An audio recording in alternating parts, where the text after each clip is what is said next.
Sir ప్రక్రియను ప్రతి ఒక్క ఓటర్ ఉపయోగించుకోవాలని ఎమ్మెల్యే డాక్టర్ మురళీ నాయక్ ఓటర్లకు విజ్ఞప్తి చేశారు. మహబూబాబాద్ జిల్లా కేంద్రంలోని ఎమ్మెల్యే క్యాంపు కార్యాలయంలో తహసీల్దార్ రాజేశ్వర్ ఆధ్వర్యంలో రెవెన్యూ అధికారులు సర్ ప్రక్రియను అప్లికేషన్ ఫారంను ఎమ్మెల్యేకు అందజేశారు.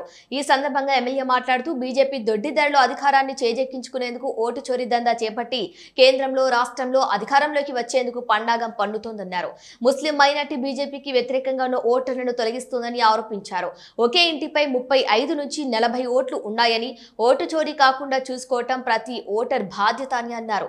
జూలై 3 వరకు బిఎల్వీలు ప్రతి ఇంటికి తిరిగి ఓటర్లకు సర్ ప్రక్రియ ఫారాలను అందజేస్తారని, తప్పులు లేకుండా ఆ ఫారాలను నింపి జూలై 24వ తేదీ వరకు గడువు ఉన్నా ముందుగానే అందజేయాలని కోరారు. ముందుగా అందజేస్తే తప్పులను సరిదిద్దుకునే అవకాశం ఉంటుందన్నారు. సర్ ప్రక్రియ స్పెషల్ ఇంటెన్సివ్ రివిజన్ అనే ప్రక్రియ మొదలైంది కాబట్టి ఇక్కడ ఉన్నటువంటి మోటార్స్ మహాశయులందరినీ ఒకటే విజ్ఞప్తి, వాళ్ళందరినీ కోరుకుంటున్నా, దయచేసి స్పెషల్ ఇంటెన్సివ్ రివిజన్ ఏదైతే ఉందో ఇది మన బాగు కొరకు. ఎందుకంటే దీనివల్ల మనం కొత్త ఓటర్ని మనం నమోదు చేసుకున్నట్టుగానే మన ఓటర్లను మనం నమోదు చేసుకోవాలి. మన ప్రభుత్వం ఈ నెల అంటే గత నెల మనకు జూన్ నెల 24వ తారీఖు నుంచి జూలై నెల 25వ తారీఖు వరకు మనము ఓటర్ నమోదు ప్రక్రియ మనం చేసుకోవాల్సిందిగా ఓటర్ మహాశయులు నేను విజ్ఞప్తి చేస్తున్నా.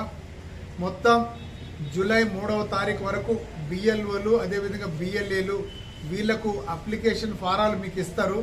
ఆ ఇచ్చిన ఫారాలను మీరు దయచేసి నింపి మీరు జూలై 25వ తారీఖు వరకు మీకు సంబంధిత అధికారులకు మీరు సబ్మిట్ చేయాల్సిందిగా కోరుతా ఉన్నా. ఒకవేళ మీరు ముందుగానే సబ్మిట్ చేస్తే ఏదైనా తప్పు ఒప్పులు ఉంటే వాళ్ళు దాన్ని సరిచేయాల్సిందిగా వాళ్ళు చూసుకుంటారు. అదేవిధంగా ప్రతి ఒక్క బిఎల్ఓ ఏజెంట్ల దగ్గర అదేవిధంగా బిఎల్ఏల దగ్గర వాళ్ళ ఆఫీసర్ల దగ్గర ఈ 2002వ సంవత్సరంలో ఉన్న ఓటర్ లిస్టు ప్రక్రియ కూడా వాళ్ళ దగ్గర ఉంది. ఈ రెండింటిని అనుసంధానం చేసుకొని ఇప్పుడు మళ్ళీ మొట్టమొదటగా మనం కొత్త రేషన్ కార్డు ప్రక్రియ ఏ రకంగానైతే స్టార్ట్ అవుతుందో అదే రకంగా మనము ఈ బిఎల్ఓలు బిఎల్ఏలు మనకు వాళ్ళు హెల్ప్ చేసి కొత్త ఓటర్ లిస్ట్ని వాళ్ళు తయారు చేస్తూ ఉన్నారు. ఇంత మన ప్రభుత్వం ఎందుకు ఇంత దీని గురించి శ్రద్ధ తీసుకుంటుందంటే మీకు అందరికీ తెలుసు, బీజేపీ ప్రభుత్వం దొడ్డదారిన అధికారంలోకి రావాలని ప్రయత్నిస్తుంది. మీకు తెలుసు 3 సార్లు బీజేపీ ప్రభుత్వం కలిసి ప్రభుత్వం ఏర్పాటు చేసింది సెంట్రల్లో.